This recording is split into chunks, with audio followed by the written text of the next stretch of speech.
गीता में भगवान कृष्ण कहते हैं कि क्यों व्यर्थ की चिंता करते हो, किससे व्यर्थ डरते हो। आत्मा न पैदा होती है न मरती है।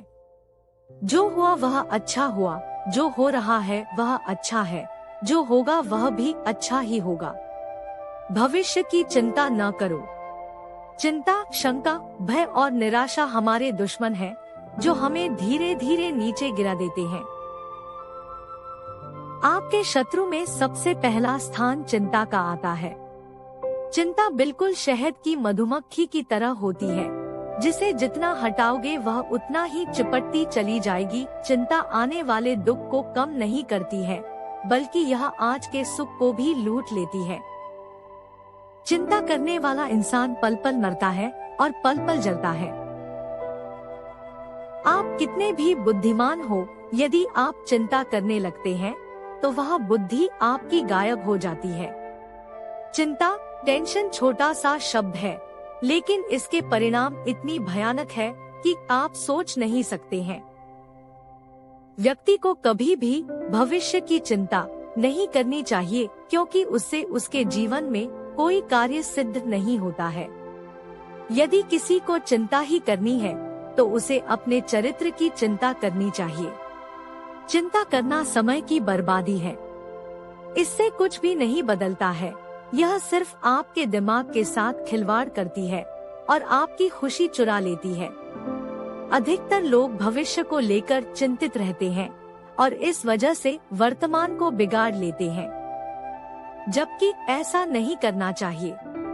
कल क्या होगा ये सोचकर आज को खराब नहीं करना चाहिए। इस संबंध में एक सेठ की लोक कथा प्रचलित है। ये स्टोरी उनके लिए है जो हर बार अपने भविष्य की चिंता करते रहते हैं। ये बात सच है कि हमें अपने भविष्य की चिंता करनी चाहिए और अपने भविष्य के बारे में सोचना चाहिए, पर वो सब चिंता एक लिमिट में करनी चाहिए।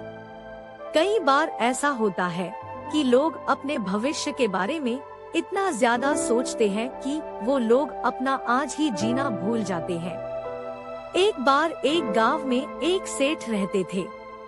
वो अपने गांव के सबसे धनवान व्यक्ति हुआ करते थे। वो हर रोज पूरा दिन खूब मेहनत करते थे और अच्छा कमाते थे। एक दिन उन्होंने अपने मुनीम को बुलाकर अपनी आज तक की कमाई का हिसाब मांगा। मुनीम ने कहा कि मैं आपको आपकी अब तक की कमाई का हिसाब करके जल्द ही दे दूंगा। दूसरे ही दिन वो मुनीम सेठ के पास सेठ की आज तक की कमाई का हिसाब लेकर गया।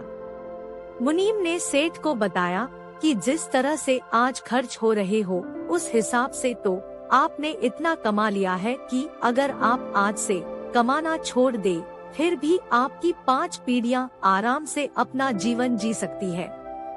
ऐसा सुनकर सेठ बहुत ज्यादा खुश हो गए और उनकी खुशी का ठिकाना नहीं रहा। अगर हमें भी ऐसा पता चलता है तो हम भी खुश हो ही जाते हैं, तो फिर ये सेठ क्यों न हो। अब सेठ अपनी सफलता से बहुत खुश थे, लेकिन अब उन्हें अपनी 6 पीढ़ी की भी साथ ही साथ चिंता हो रही थी। सेठ सोच रहे थे कि मेरी 6 पीढ़ी कैसी होंगी, और अगर मेरी कमाई 5 पीढ़ी तक ही खत्म हो जाएगी तो फिर मेरी आने वाली 6 पीढ़ी का क्या होगा। सेठ सोचते ही सोचते अपने भविष्य के बारे में इतना सोच लेते हैं कि उनका स्वास्थ्य बिगड़ जाता है। सेठ का स्वास्थ्य अपने भविष्य की पीढ़ी की चिंता करने के कारण ही बिगड़ता है। वो अपनी भविष्य की पीढ़ी की इतनी चिंता करते हैं कि वो अपना आज ही नहीं जीना भूल जाते हैं। सेठ का एक दोस्त उन्हें मिलने के लिए आता है और सेठ की ये हालत देखकर उन्हें कहता है कि मैं आपको एक उपाय बताता हूँ, आप अगर वैसा करेंगे तो आप जल्द ही ठीक हो जाएंगे। सेठ ने कहा कि मैं बहुत सारे दिनों से बीमार हूँ, मुझे आप जल्दी से ठीक होने का उपाय बताइए। दोस्त ने कहा कि आप एक पंडित को अपने घर पर खाने के लिए आमंत्रित कीजिए और हमारे गांव में जिस बच्चों को आसानी से खाना नहीं मिलता है, वैसे बच्चों को खाना खिलाइए, आप जल्दी ही अच्छे हो जाएंगे।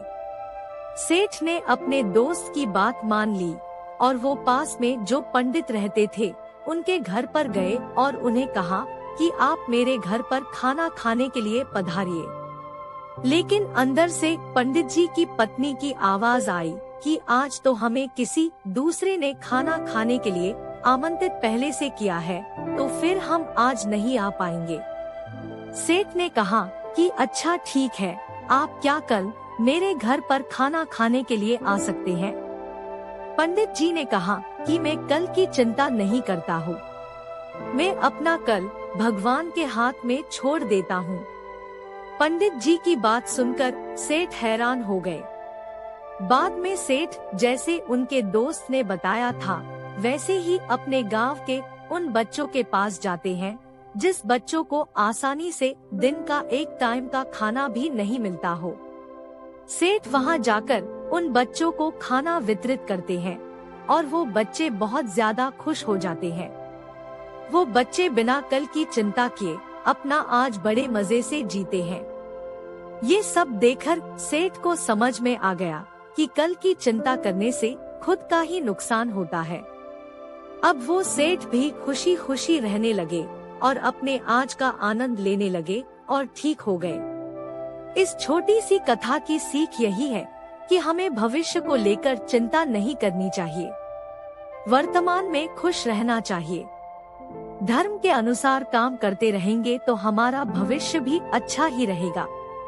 99% चीजें जिनकी आप चिंता करते हैं वे असल में होती ही नहीं है। हम जितनी कम चिंता करेंगे उतनी जटिलता अपने जीवन में कम होगी। इसलिए कहते हैं कि आज में जिए, कल की चिंता मत करो।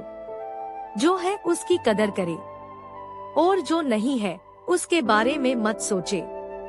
और चिंता दूर करने के लिए यह 10 उपाय करें जिसके करने से आपकी चिंता करने की आदत दूर हो सकती है। जो पास है उससे संतुष्ट रहे, समय का इंतजार करें, ओवरथिंकिंग नहीं करें, मन को शांत रखें, ईश्वर पर विश्वास रखें, समस्या पहचानने और उपाय सोचें, माया मोह का त्याग करें, भविष्य का चिंता ना करें, हमेशा आशावादी रहे, कम बोले। आज की वीडियो में बस इतना ही। नमस्कार।